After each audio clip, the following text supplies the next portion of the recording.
महोदय, इस समय भारतवर्ष के सामने बहुत प्रकार की जटिल समस्याएं हैं और यह ऐसा समय है जब सबसे यह अपेक्षा की जाती है कि आप सदा भारत की सुरक्षा और उसकी उन्नति के लिए कटिबद्ध होंगे।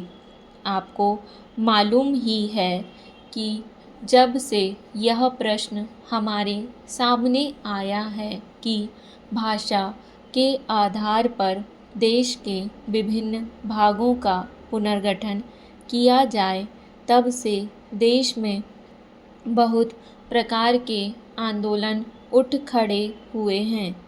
सरकार ने जनता की इच्छा और मांग को देखते हुए उसके लिए एक विशेष आयोग नियुक्त किया और यह आशा की जाती थी कि उसकी जो कुछ भी सिफारिशें होंगी वे सबको मान्य होंगी और आपस के मतभेद के लिए कोई स्थान ना होगा।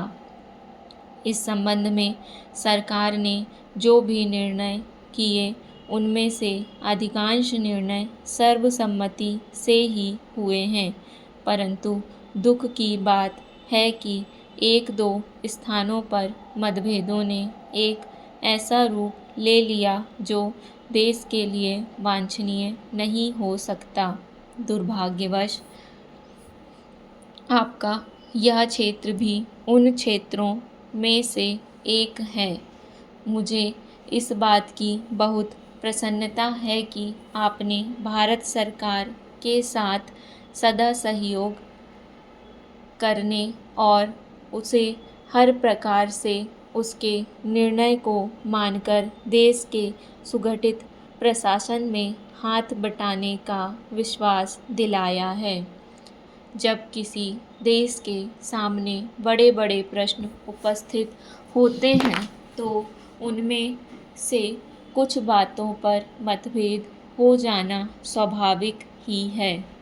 इस युग में जब हम सब काम जनता की सम्मति से करना चाहते हैं और हमारी सरकार भी जनता की बनाई हुई है, तब यदि कहीं मतभेद हो जाएं तो उसमें उतावलापन करने की कोई गुंजाइश नहीं रहती, क्योंकि विरोध प्रदर्शन करने के लिए आपके पास पर्याप्त समय है।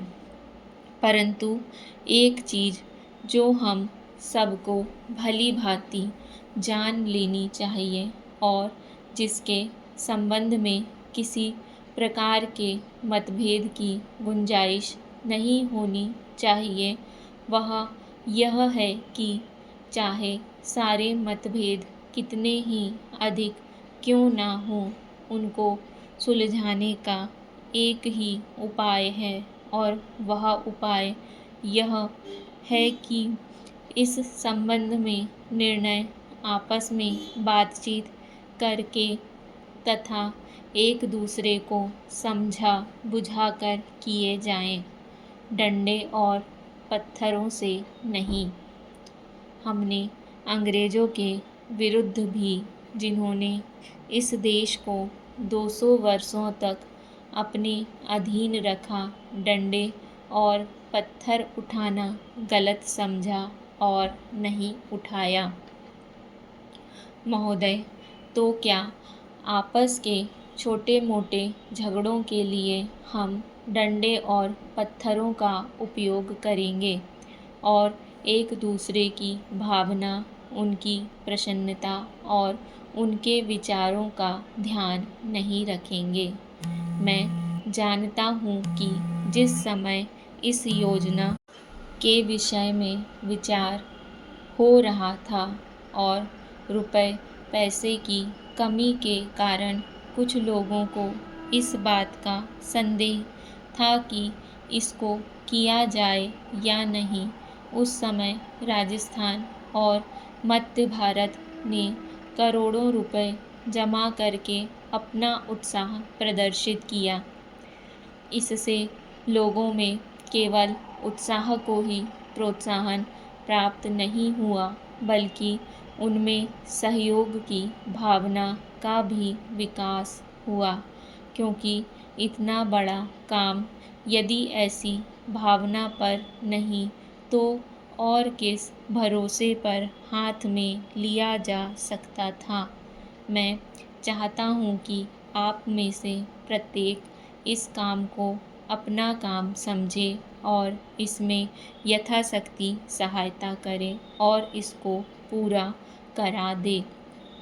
कल मैंने सुना और मुझे यह देखकर प्रसन्नता भी हुई है कि आप लोगों ने यहाँ पर किसी एक ही स्थान से नहीं बल्कि सारे भारतवर्ष से आदमियों को बुलाया है और वे आकर काम कर रहे हैं। बहुधा ऐसा होता है कि ऊंचे ऊंचे पदों पर बड़े बड़े अधिकारी दूर दूर से आते हैं, पर जो काम कठिन समझा जाता है उसको स्थानीय लोग ही करते हैं। इसके विपरीत मैंने यहाँ यह भी देखा कि केवल ऊंचे पदों पर ही नहीं बल्कि पत्थर तोड़ने तथा पत्थर काटने जैसा ठेठ मजदूरी का काम, जो कठिन काम होता है, मद्रास से लोग आकर कर रहे हैं। यह हर्ष की बात है। वे तो मजदूरी के लिए ही आए हैं, परंतु इतनी दूर से आने जाने में उनको सारे देश का ज्ञान हो जाएगा और जितने दिन वे यहाँ रहेंगे उनका यहाँ के लोगों से प्रेम और संपर्क पैदा हो जाएगा, जो सारे देश के लिए अत्यंत आवश्यक है। यह देश इतना बड़ा है और इसके निवासी इतने अधिक हैं कि जब तक सब राज्यों के लोगों का परस्पर थोड़ा बहुत परिचय कराने का विशेष प्रयत्न नहीं किया जाएगा, तब तक सबका सहयोग नहीं मिल सकता। हमारे पूर्वजों ने इस सारे देश को सदा ही एक माना और इसलिए जब शंकराचार्य जी ने दिग्विजय की तो उन्होंने हिंदुस्तान के चारों कोनों में 4 मठ स्थापित किए। प्रत्येक स्त्री पुरुष के लिए चारों मठ का दर्शन करने का महात्म्य है। सभापति महोदय, जिस विधेयक पर इस सदन में चर्चा हो रही है उसका इस देश के अधिकांश लोगों ने और इस सदन में भी अधिकांश सदस्यों ने स्वागत किया है। इसलिए इसमें दो राय नहीं हो सकती कि यह विधेयक जनोपयोगी है। यह ठीक है कि कुछ लोगों ने, जिनके निहित स्वार्थ हैं, इस विधेयक का विरोध करने की हिम्मत की है। ऐसे लोगों में जनसंघ और स्वतंत्र पार्टी, जिनकी पूंजीवादी नीतियां हैं, उनका विरोध करना स्वाभाविक ही है। मैं आपके माध्यम से मंत्री महोदय से कह रहा था कि जहाँ तक विधेयक का स्वागत करने का प्रश्न है, यह जनोपयोगी है। जहाँ मैं इस विधेयक का स्वागत करता हूँ, वहाँ यह भी निवेदन करना चाहता हूँ कि इस कानून को सफल बनाने के लिए, जैसा प्रधानमंत्री ने सदन में अभी कहा, जो लोग इसका स्वागत करते हैं उनको उचित दृष्टिकोण और ईमानदारी के साथ काम करना चाहिए। हमारे देश ने गरीबी को दूर करने के लिए पंचवर्षीय योजनाओं के माध्यम से योजनाबद्ध तरीके से विकास के कार्यक्रम को चलाने की नीति अपनाई है।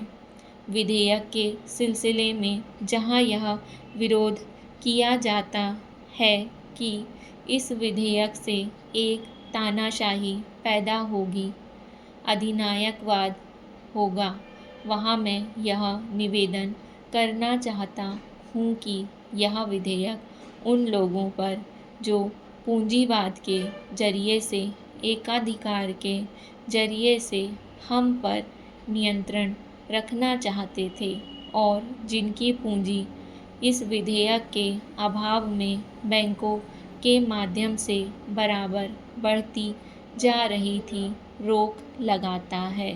स्टॉप।